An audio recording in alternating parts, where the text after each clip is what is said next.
Hey students, what if I told you that every element hides its true power in tiny indivisible rings?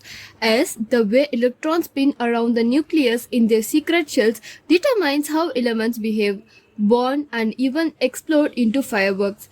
Today, let's explore how these electrons are arranged inside an atom. First, let's see what is Bohr-Bury rules. According to the Bohr-Bury rules, electrons fill the shells around a nucleus in a fixed pattern. The formula 2n squared tells us how many electrons a shell can hold. K, L, M and so on. But remember, no matter what, the outermost shell electrons can only hold 8 electrons, even if the 2n squared gives more. Now that we know the rules, let's apply them to real element to see how this plays out in action. Now let's look at the electronic configuration example. We take sodium.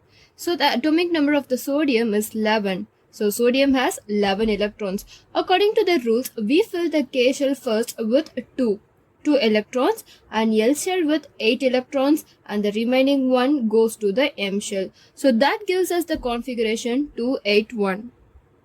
But here is a doubt.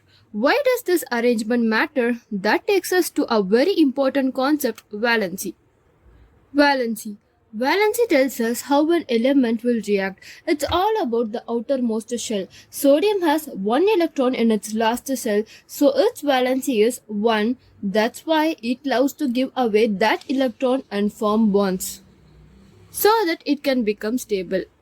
If you see here, if outermost shell has 1 to 4 electrons, then the valency is that electron only, like that number. If the outermost shell has 3 electrons, then the valency is 3. But if it has 5 to 8 valency, then for example, if the outermost shell is 6, means the valency can be calculated by 8 minus 6. 8 minus 6 is 2. So that is how you should do. If outer shell has 8, 8 minus 8, 0. So 0 is the inert elements. Only the inert gas elements have 0 valency. To remember the concept more easily, I will give you the storyline. Before that, first you have to remember this line. King atom and his royal shells. So, if we start with king is the atom. Every king builds his kingdom to rings. Rings means shells. He fills the inner rooms first, right? Stepwise filling. But his rule, no ring can have more than 8 soldiers. 8 soldiers, that soldiers are called as electrons. And the number of soldiers in his outer ring tells us how strong or reactive he is.